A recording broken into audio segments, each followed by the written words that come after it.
Thank you very much. My name, as you said, is Dean Bortell. I'm here representing myself, my family, and above all, my 9-year-old daughter, Alexis, and I'm testifying for House Bill 3785. But before I get into this, I want to call to attention that I should not be here testifying before you. It should be my daughter, who's in exile in Colorado because she's sick. She's watching tonight, and I just want to tell her that I love her and that Daddy will see you as soon as he can. I'm a disabled veteran, conservative Christian Republican voter, but above all, I'm a father. Alexis was healthy nearly the first 7 years of her life. She was never sick. That all changed July 8, 2013, when she had her first seizure. Alexis was diagnosed with epilepsy after a stay in the hospital and began the first of many pharmaceuticals. For the next year, her medication and diagnosis changed many times, but every drug made her worse, some much worse. By the summer of 2014, her life had degraded so far she could barely attend school. Her days were filled with visits to the nurse's office for spasms, headaches, seizures, falling, you name it. She was almost incapable of taking care of herself. We were at a breaking point as a family. She was at a breaking point as a kid. There was no help available. We tried everything. And then one night, my wife happened to see the CNN documentary by Dr. Sanjay Gupta, which focused on treating intractable epilepsy with cannabis extracts, oils. We traveled to Colorado that summer to speak with specialists, neurologists, doctors, everyone we could meet with to see if this medicine might be able to help her where all other pharmaceuticals had failed. It was our intent to return to Texas to work the legislative process so that we could get medicine at home.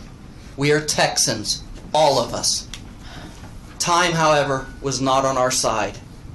After a horrific 8-minute seizure in February of this year, we made the decision to relocate my wife and my daughters to Colorado to begin immediate cannabis whole plant extract treatment. But it's a strain called Haley's Hope and THC oil. She went 33 days seizure and symptom free after the first dose. That record was only broken by the flu. Anyone who deals with someone with epilepsy knows illness makes it worse. It would have likely killed her in Texas. God has a plan for Alexis. She didn't end up in a hospital. She didn't end up in an ambulance. She was home. We didn't even have to administer rescue medicines.